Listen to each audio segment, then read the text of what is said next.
So for example, right now, I've liquidated a lot of my investments a few months ago. Yeah. And I don't think the economic situation right now is ideal for investment. So I'm just sitting on like cash to invest when I think the right opportunities appear. Right? So I think that's how I approach it. But maybe to just be more direct about it, I would say from a savings perspective, at least make sure you have 6 months of expenses in a bank account, minimum. Then I would say if you have things that you want to buy / own, or things that you do to maintain a certain lifestyle, or that you always wanted, a new phone, you want to buy a car.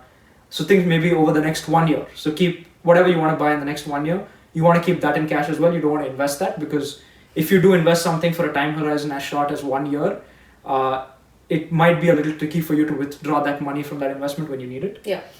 I think the jar and if it's system, beyond that, you can start investing. Yeah, I think like the jar system that I covered in the last video, is a great strategy, because in that, again, your income is divided into 6 categories. One of them being long-term for long-term savings, which is long-term saving for spending.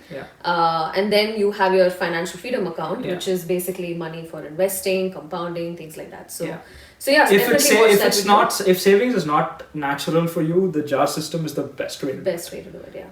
So yeah, definitely. Okay. Next question. I'm thinking, which one should I move on to? Okay, this is from Alan.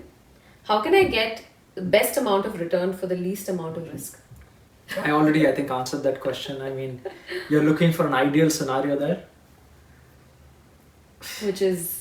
So best return for least risk is, I would say, debt instruments, right? So debt mutual funds are an example. If you guys want to know what some of these instruments that I'm talking about are, just let us know in the questions. I'll cover them separately. Because if I go into them in this video, it'll be too much. But I would say that would be the best option for low risk, high return. Yeah, but then you always tell me, like, never go with that mindset at all, if you start investing, right? It depends on your goal. I tell you that because I know your goals. But so I wouldn't say that to everybody. Okay, fair enough. The next question is from Stephen in Canada. He's asked how to invest in the stock market and pick the right stock. Okay, that's a tough question to cover in this video, I mean. But it's something I'm still learning. I've been investing in the stock market, I think, now for 6 to 7 years. Easy. I still learn a lot every day. I still realize how many mistakes I've made. So how do you start is you basically have to find, depending on which country you're in. So considering he's in Canada, you have trading partners. Typically banks provide these services, but banks tend to be usually expensive in terms of their costs or the fees that they have.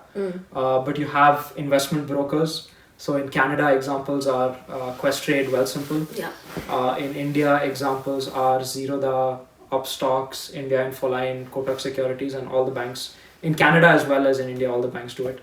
And it's like that in most parts of the world. In the US, there's Robinhood, which is incredibly popular. So that's through these accounts you can start buying stocks.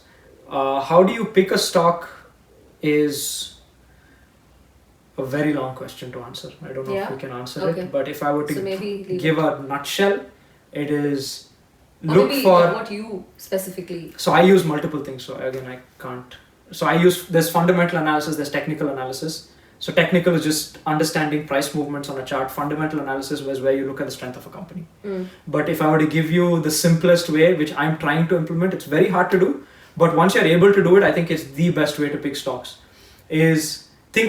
Look for products that you are seeing around you in your environment, in your market, in your country, in your city, which are suddenly doing well. Right? I think that's the easiest way to come up with stocks, right? So if you're a college student and you have friends smoking, what brand are they smoking? Right? So all your friends are smoking a particular brand, right? If you're hungry after you're drunk on a Friday night, where are you eating? Is that company listed? Right? Interesting, what cars are people buying? right? Is there a new car that has been launched that is going to change something, right?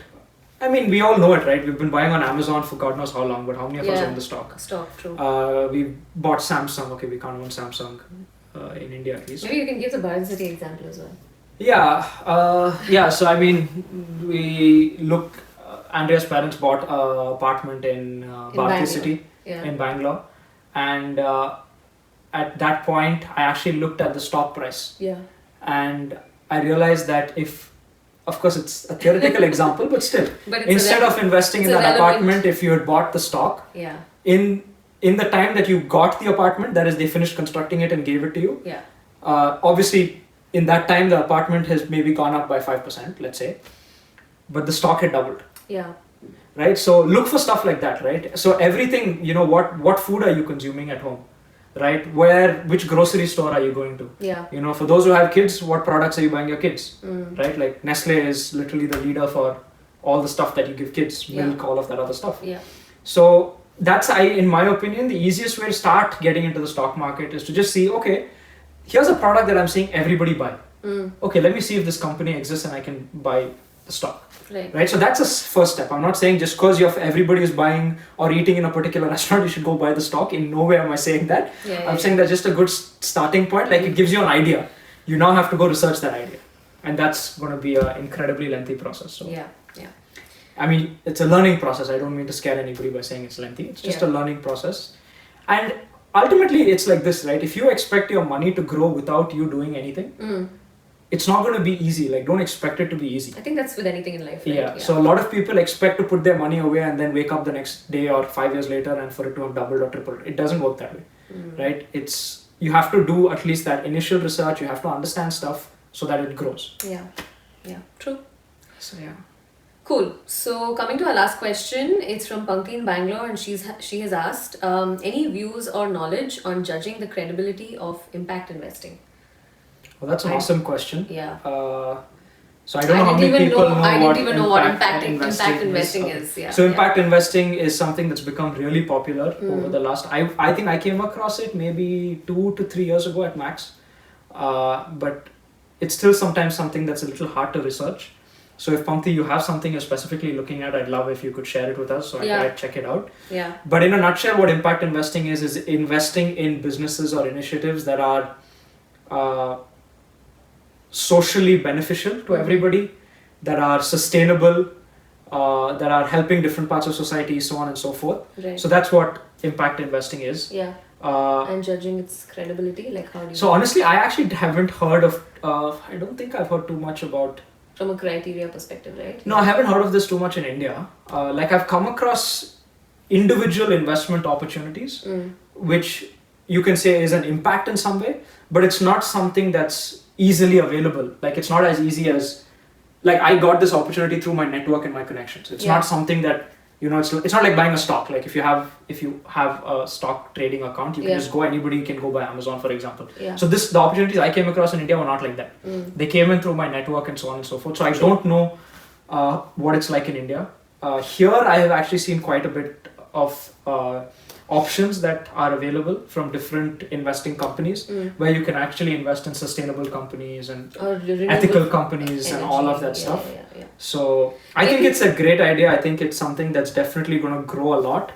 But I think right now the market is very small because also if you have 1,000 companies, I don't know, I would be very impressed if more than 10 of them are impact or sustainable, although everybody likes to talk about being sustainable. So I think the opportunities there are limited. So depending on the source of the opportunity, I don't think it's limited because you see a lot of I'm saying limited compared to non-impact investing. Yeah, of course. Exactly. But you see a lot of these, I think online on like fund-based websites where a lot of it is. I didn't want to go into all ideas of that are like socially funded or whatever. But then like I think how I feel about this is that let's say if it's a company or an idea. Where you can actually measure the impact of the work that they're doing. Like if you... And I think that's where it's a challenge, right? Because how do you really measure that? It becomes something that's... No, so which is why you reach out to, the founders or whatever, or the team or the leadership and try and ask them these questions in terms of, so how are they measuring the impact that they are creating through their work? So I think maybe that's a starting point. Yeah, for sure. Yeah, that's a good start. But let us point, know if but- any of you have actually come Yeah. across some interesting opportunities in the impact investing space. Like share those links with us. Like Yeah. I'd love to check it out. Yeah. Spread it with the family of Gallivanting Oh, Goals. that was like cool. What? Go on. Anything else? No, that was the last question. Oh, that's it? Yeah. Okay, awesome. So I hope you guys found this useful. Yep. Let us know what you think. If you have any additional questions, if you want us to deep dive into specific things, specific ways to invest, or based on any answers that I gave, if you're like, hey, I got what you said but I didn't really understand it, or you didn't really make sense, or we'd love to hear more, like let us know in the comments, and we'd love to do like individual videos, because this is it's a massive space, so you can't really cover everything in one video. So let us know, and thanks a lot for watching. Yep. See you in 15 days. Bye. 14.